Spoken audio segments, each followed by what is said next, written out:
po si Joey Cruz at natutuwa po ako na nandito po ako sa inyong harapan para mapakinggan kung ano ang nararamdaman ng puso ko. Sa totoo lang po, simula po noong dinala si PRRD sa The Hague, alam ko marami sa inyo naghihinagpis, umiiyak. Baka pinagtatawanan na nga kayo ng mga kasama nyo sa bahay dahil pagka nakikita nyo yung mga bagay na nagpapaalala sa ating mahal na Tatay Digong, talagang nangingilit yung mga luha ninyo at ganun din po ako. At bakit hindi natin mararamdaman yon? At bakit hindi tayo masasaktan sa dinadanas ng unang Pangulo na mayroong malasakit sa mga maliliit na Pilipino na kagaya nyo at kagaya ko.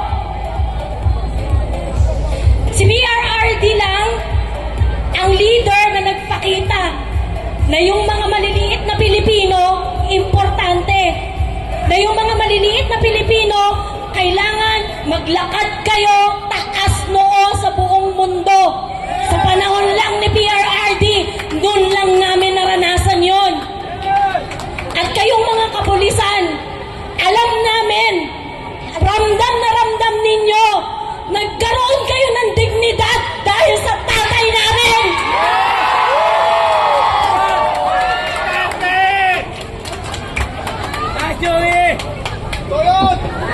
Sa totoo lang po, ngayon nakarating sa akin ang balita na tinatrabaho kami ng mga law enforcement. Hindi ko alam kung hanggang kailan ako makakapagsalita at ma-articulate ang lahat ng galit ko dito sa mapang-aping gobyernong to. Kanina umaga may press con sila sa Malacanang at ang sabi nila, hindi kayo pwedeng magtipon-tipon para i-articulate ang hatred nyo. Kailan pa kayo nagkaroon ng control sa nararamdaman namin?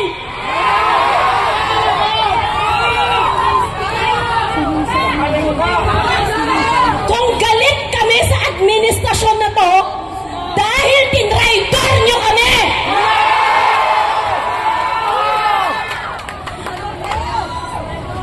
Pinagkatiwalaan namin si Bongbong Marcos kasi sinabi mo continuity. Sabi mo itutuloy mo lahat ng proyekto ni PRRD. Sinabi mo na hindi mo siya ibibigay sa ICC. Pero anong ginawa mo? Tinraidor mo kami! Tinraidor mo si PRRD! Tinraidor mo kami mga Pilipino! Bodol! Bodol! Bodol! Bodol! Kung galit kami sa inyo at kung ang nararamdaman namin ay hatred dito sa gobyernong to, hindi yun kasalanan namin. Ginawa nyo yun, sinaktan nyo kami, tinraidor nyo kami, dapat pinagsisilbihan nyo kami, pero ang ginagawa nyo, inaapi nyo kami ngayon. Mga Pilipino rin po kami, kaming mga Duterte supporters. It's time na makinig kayo sa amin. It's time na dapat pagsilbihan nyo kami. At sana nakikita nyo yan kung minumura namin kayo mula ulo hanggang paa dahil yun ang nararamdaman namin sa inyo. Mga magnanakaw kayo, mga putang ina nyo. Bodol! Bodol! Bodol! Bodol! Bodol! Bodol! Bodol! Bodol! Bodol! Bodol! Bodol!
Kinalimutan nyo yon.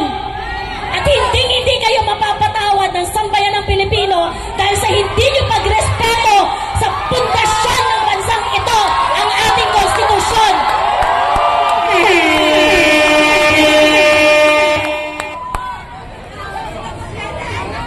Hindi ko po alam kung hanggang kailan ako makakapagsalita sa harap ninyong lahat, pero isa lang ang gusto kong maalala ninyo. Hindi nyo makakalimutan ang apelidong Duterte!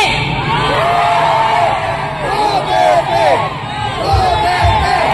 Duterte! Duterte! Duterte! Duterte! Duterte!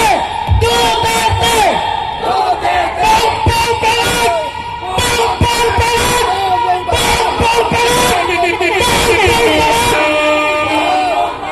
Salamat, Ma'am Joey. At ngayon naman, bigyan natin ng pagkakataon. Okay! Pasensya na po kayo ha. Ako po ay simpleng tao lamang. Nagsasaka po ang aking pamilya sa Quezon Province. Ako po ay nagtatrabaho sa Maynila. Binubuhay ko po ang aking anak at sinusuportahan ko po ang aking mga pamilya. So ngayon po ang topic ko dahil ako po ay naging isang OFW dati. Ang OFW po natin na kumikita ang gobyerno ng bilyon-bilyon. Magkano nga po sa isang araw? Ang kinikita sa remittance ng OFW, 43 or 41 billion po ba? Na sinasabi ni Claire Castro na hindi daw kawalan. Pero pagkatapos ng isang araw o dalawa, binabantaan po ang ating mga OFW ang kapal ng mukha. Halatang-halata si Claire Castro ay para po ring galing po sa mental hospital ata. Napapansin niyo po ba? Pag tinatanong po ang kanyang mga kaalyado ni Marcos, laging mali ang sagot o kaya po nakalimutan ang sasabihin. Lagi na lang po ganon. Ngayon po, nakikita ko po ang ating mga kapulisan ay marami pang kabataan. Hindi ko alam kung kayo bagong graduate lamang. Ako po ay 38 years old, hindi lang po halata. Ako po ay parang 16. Boto po ba kayo ako ay parang 16 years old lamang? Okay, sa ating mga kapulisan, nung si Pangulong Duterte ay nasa serbisyo, hindi ko alam kung naranasan nyo ang kanyang pamumuno. Kayo mismo makakapagkumpara sa pamumuno niya ngayon. Duterte! Duterte! Mga kabayan, palakpakan po natin si Tatay Rani Ludovica! Duterte! Duterte! Duterte! Duterte!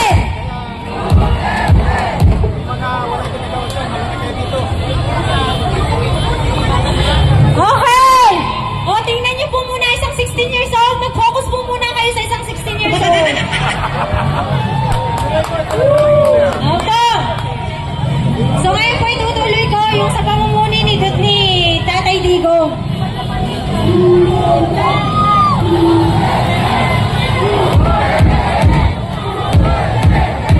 Sabayan po natin ang masarap na dahingang busina! Duterte! Duterte! Duterte! Duterte!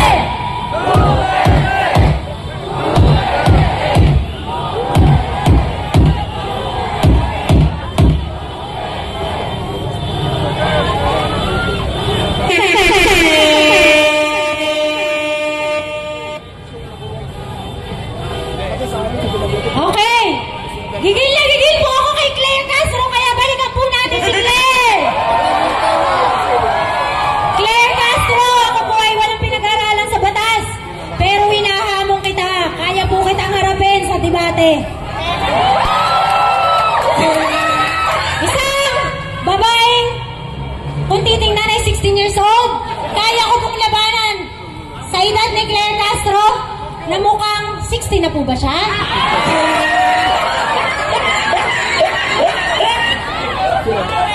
Senior, ilang taon na po ba si Claire Castro? 75! Imagine nyo, yung mga panahong napanood ko po yung video. Sinabi ni Marcos sa isang interview, napakayabang ng bangag. Sinabi niya tayo daw ay hindi na tayo under ng jurisdiction ng ICC.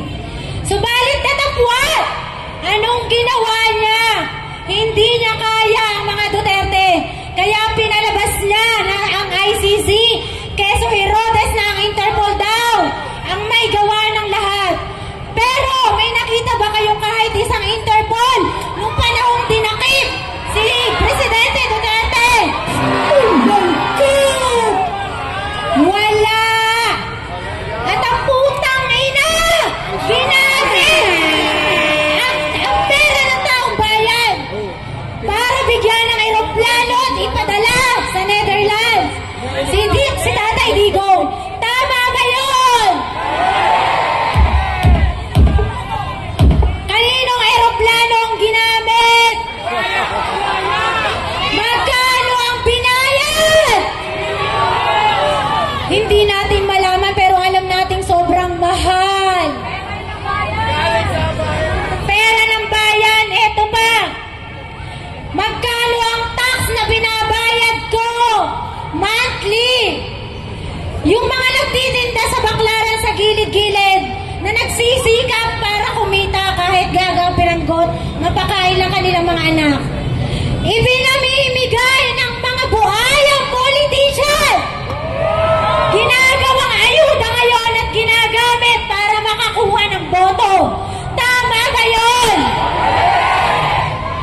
Sobrang nakakasama ng loob. Single mom ako, nagtatrabaho, nag-OOT. Lahat ng OT ko napupunta sa tax. Hindi ka makakatanggi, automatic na kinukuha ng gobyerno ang pera ng mga nagtatrabaho. Pero yung mga mayayamang kamag-anak ng kapitan sa barangay na may sasakyan, masarap ang buhay, kasama sa listahan ng mga ayuda, akap at kung ano-ano pang kalokohang pinamimigay nila. Nakakahiya ang gobyerno na meron tayo ngayon. Pag hindi ka kabate ng tagalista, hindi ka kasama sa listahan, samantalang yung ayos lang na tayo ay tumulong.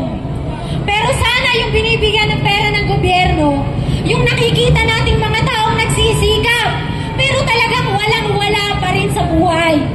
Ang masakit kasi, yung mga taong meron naman, sa isang pamilya, saksi ako sa aming probinsya, 2-3 miyembro ng pamilya ang kumukuha lagi ng ayuda. Samantalang tayong mga nagtatrabaho, automatic na kinakaltasan ng ating tax. At sa inyong mga kapulisan, congratulations sa dinagdag na sahod sa inyo. Magkano isang araw? 250 times 30 days. Nakakahiya dahil binigyan lang kayo ng dagdag sahod.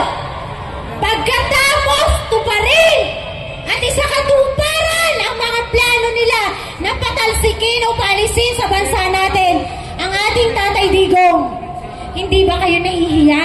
Natatanggapin nyo ang dagdag sahod na yon dahil may ginawa ang inyong amo na si General Torre. Ang kapal ng mukha niya, sasabihin niya,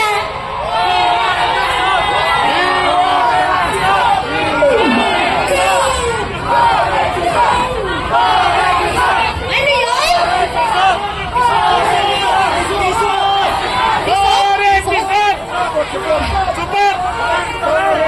Support! General Torre, patingin na! To see is to believe! Nanonood ka ba ngayon? Isang 16 years old, ay mukhang 16 years old, hinahamon kita, ipakita mo nga!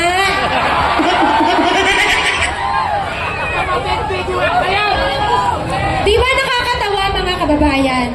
Laging sinasabi nila, iba ang statement nila sa panahong kinuha nila si Tatay Digong. Makalipas ang ilang araw, isa pa itong pamilya ng Rimulya. Isang anak na drug addict, tapos ngayon nakapal na mukha, kala mo kung sinong malinis. Pagkatapos mahuli ang kanyang anak, nawala na parang bula sa media.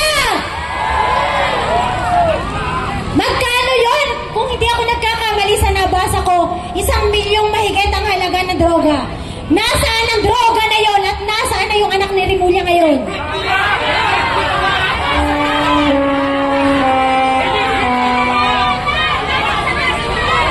Tapos nung mga panahon, ako po ay nagtatrabaho sa isang kasino. Nung mga panahon laging sinasabi na dahil dyan sa Pogo na yan, aminin po natin sa hindi, lalo na ang ating mga gobyerno at nakaupong mga politician, ang laki ng mga nakukuha yung pera dahil sa Pogo. At ikaw, John Vic Rimulya, isang malaking kalupaan nyo ang tinayuan ng mga building ng mga Pogo dyan sa Cavite.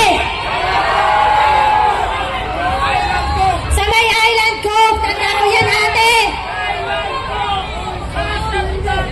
Sa dami po ng karanasan ko, ako po ay talagang makapolitikang tao. Gusto ko po talagang mag-aral dati ng abogado. Subalit talagang 10 kahit isang tuka po kami ng mga panahong una. At nung nagkaroon po ako nakakayahang pag-aralin ng sarili ko, hindi ko na po kaya sa oras dahil ako nga po ay breadwinner. Sa kasamaang palad, naging single mom pa po ako, pero sobrang proud po ako. Dahil hanggang ngayon po ay mag-isa kong binubuhay ang aking pamilya. Maayos po ako nagtatrabaho, pero bakit patuloy tayong ninanakawan ng administrasyon?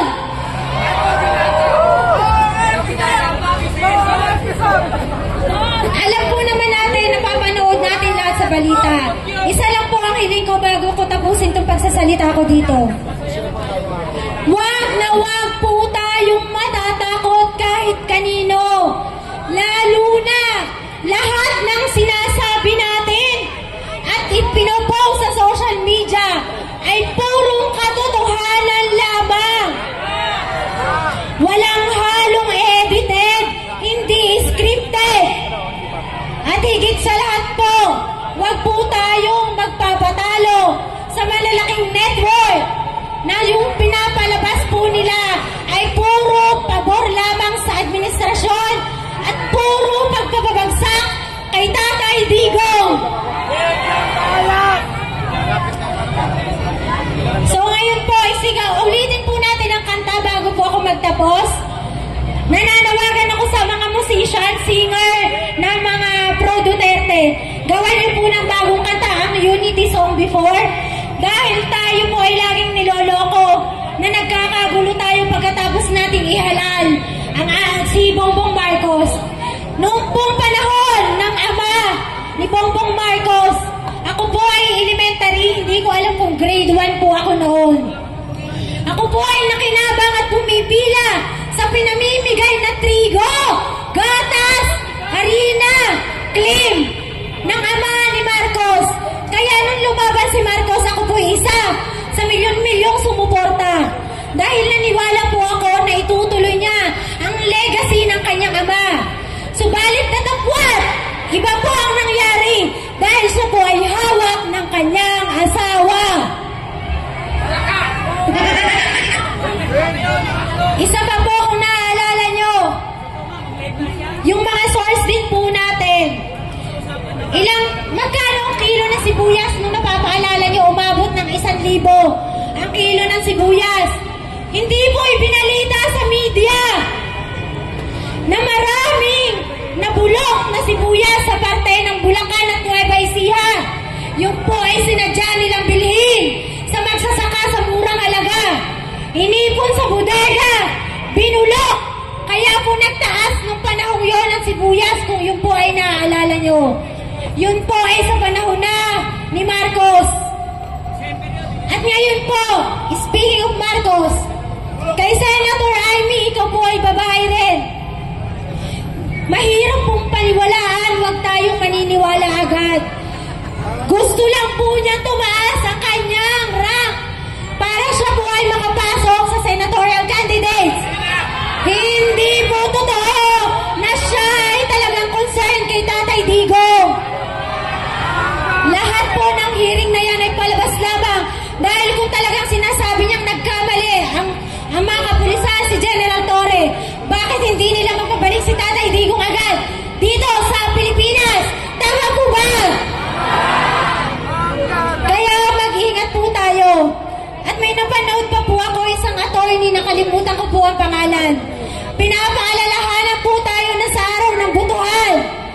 maging mapagmatiyag po tayong lahat. Siguraduhin po natin na yung machine, nakalimutan ko po ang tawag, ay hindi po dapat mako-connect sa Wi-Fi. Kasi doon po magkakaroon ng pagkakataon ang ating mga scammer. Miro po ang tawag daw doon sa machine.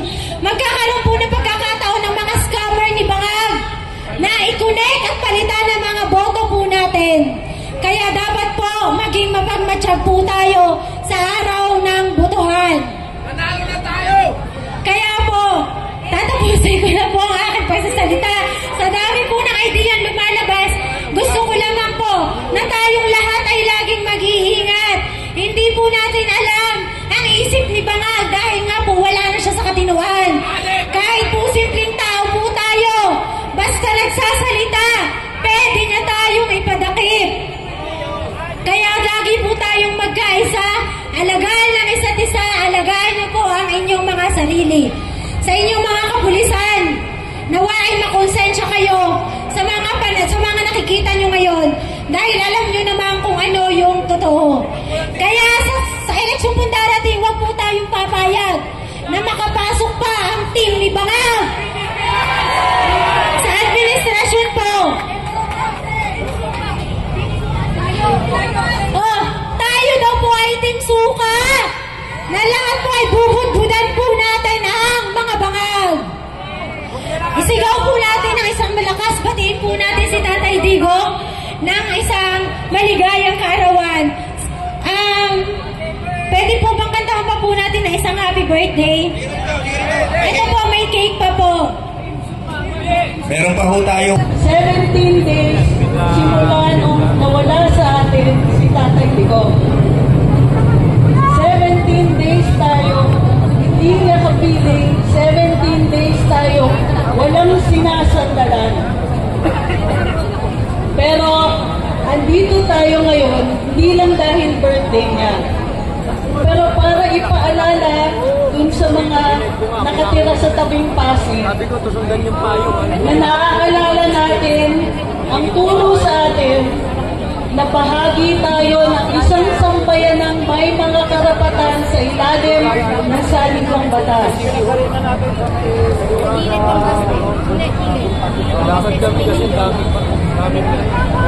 Kung tayo ay nagpupulong-pulong ng mapayapa, hindi dapat tayo ginugulo. Kung tayo ay walang ginagawang masama, walang krimen na ginagawa, hindi pwede tayong hulihin.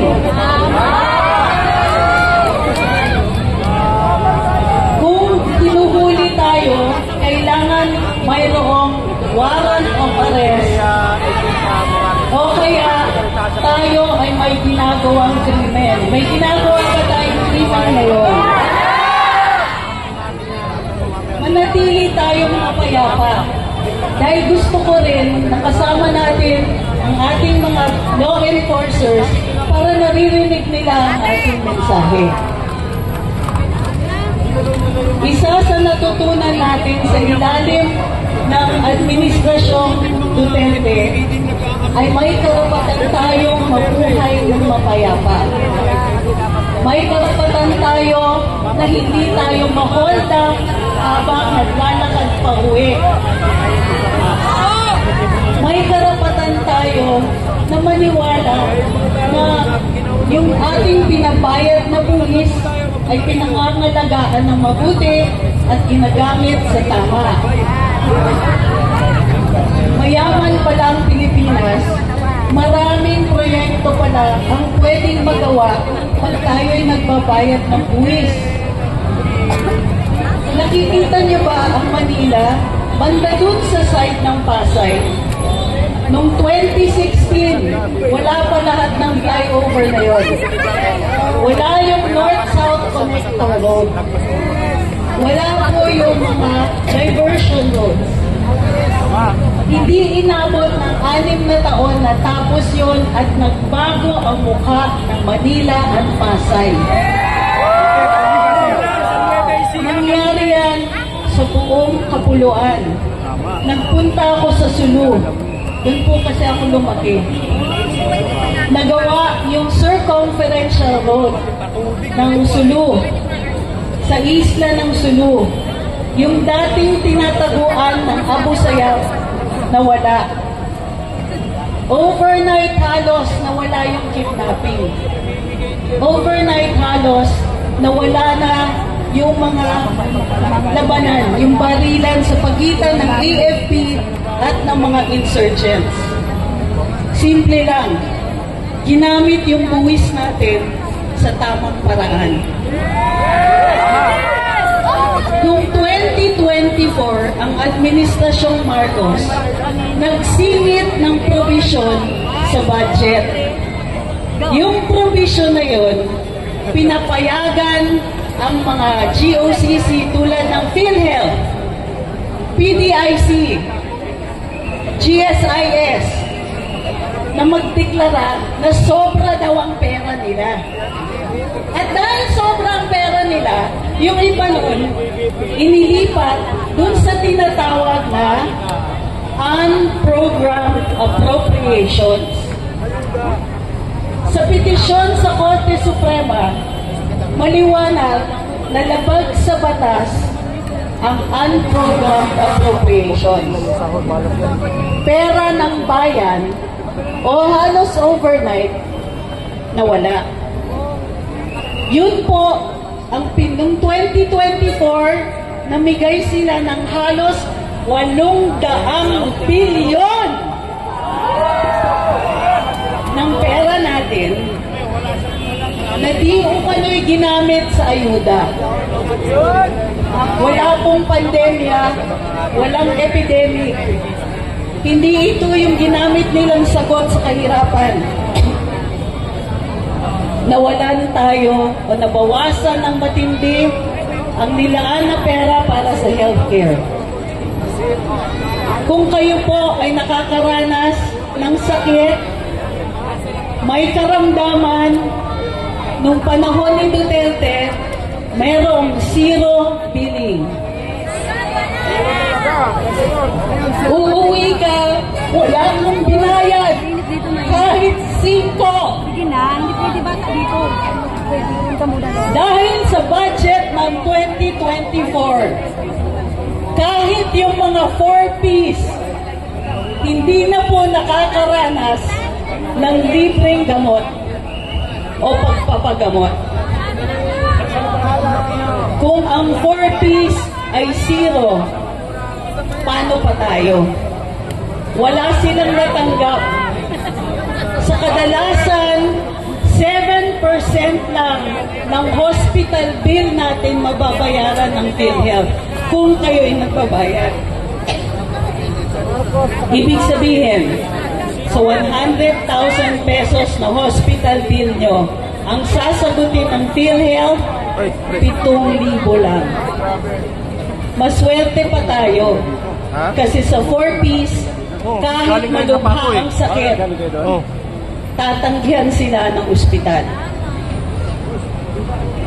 Ang laki naman ng diferensya nun sa panahon na pwede kang pumasok sa ospital at uuwi nang ginamot ka na at wala kang babayaran. Maraming salamat sa pagbabayad ng buwis at sa maayos na paggamit nito. Ngayong 2025, mas malala ang ginawa nila sa budget natin. Marami nang naligaw. Nasa Korte Suprema ang petisyon at dinidinig. Pero pag naririnig natin yung oral arguments, lumalala ng lumalala ang nakikita natin. Ang dami pala nating pera. Ang dami pala nating pera na hindi nagamit sa tama. Sino may kasalanan?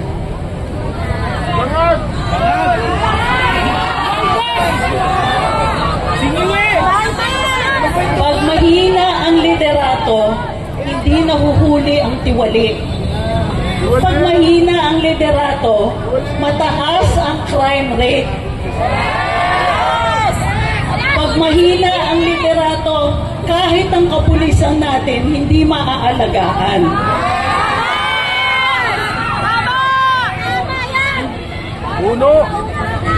Maniwala man kayo o hindi, mga kawani ng PNP, pag nagpupulong kami ng ganito, pati kayo iniisip namin.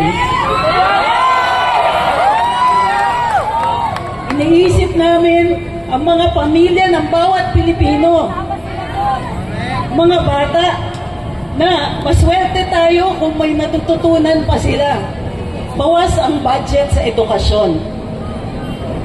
Iniisip namin ang mga magulang ninyo, tumatanda na, pero ang laki ng medical expenses. Iniisip namin lahat ng ibang mga kababayan natin na walang trabaho. Ang mga OFWs nangungulila, hindi makauwi kasi ang mahal ng bilihin dito. Araw-araw inaalala natin, tinitignan namin, minomonitor namin ang presyo ng bigas. Halos buwan-buwan pinapangakuan tayo na aasikasuhin yung pagkain. Kayo ba? Naramdaman nyo na ba? Kamusta ang bilihan ng bigas? Kamusta ulam? Ang gulay nabubulok doon sa mga inani ng ating magsasaka. Pero pagdating dito sa Metro Manila, ubod ng mahal. Binabaan ng presidente ang taripa sa pag-import ng pagkain. Tiba-tiba ang importers, pero ang mahal pa rin ang pagkain natin. Pag mahina ang liderato, gutom tayo.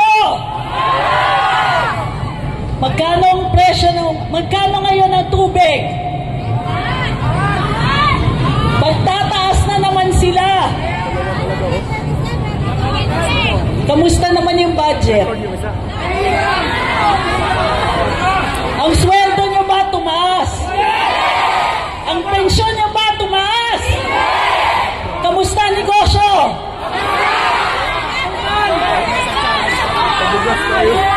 Pag mahina ang liderato, hindi masaya ang taong bayan.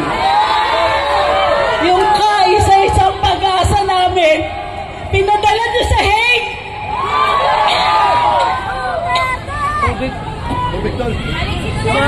Dahil birthday ni Tatay Digong, alam-alam sa kanya, mangako tayo. Tatay Digong, ang pangako namin, ipaglalaban namin yung saligang batas. Pag sinunod ito, walang magugutom eh. Kasi hindi nanakawin yung pera. Pag sinunod natin ito, hindi tayo matatakot maglakad pa uwi sa dilim. Kasi bababa yung crime rate eh. Duterte! Duterte! Duterte! Duterte!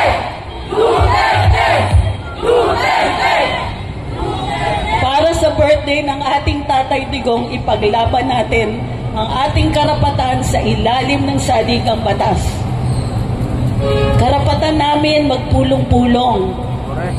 Gaya ng ginagawa natin ngayon. Nagpupulong tayo ng mapayapa.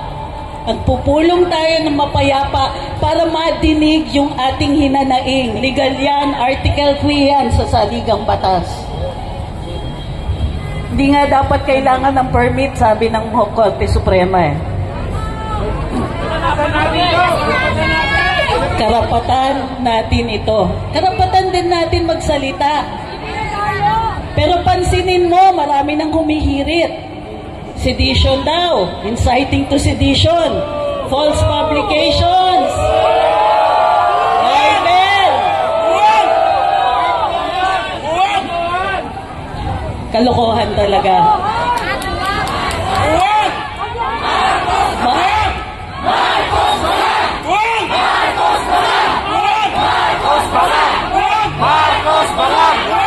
Sabi ng Korte Suprema,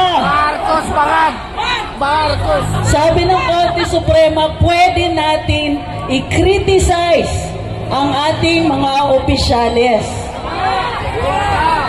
Sabi ng Korte Suprema, kahit nagkamali tayo sa ating kritisismo, okay lang yun. Bawal ang balat sibuyas. Pero araw-araw nakakarinig tayo na gusto daw nilang patahimikin kami. Tayo, yung mga vloggers, kayo ang mga nagko-komento, gusto nila tumahimik tayong lahat. Masyado na kasing masakit. Masakit ang katotohanan.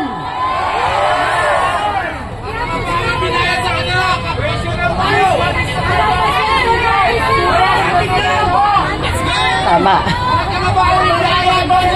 So anong gagawin natin?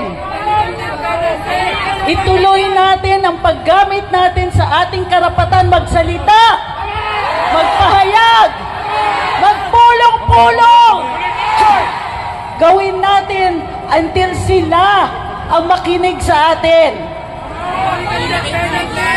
Isa pa, tandaan natin, tayo ang naghalal. Ang boses ng masa, boses ng Diyos. Boses ng autoridad. Boses ng saligang batas. Boses ng hari. Tayo ang autoridad. Tayo ang nagluklok sa kanila sa pwesto. Ang pagsasalita natin ay dapat pinakikinggan. Hindi tayo dapat pinapatahimik. Alam niyo kung ano yung pinakaayaw nilang marinig? Yung katotohanan at yung isang pangalan. Anong pangalan?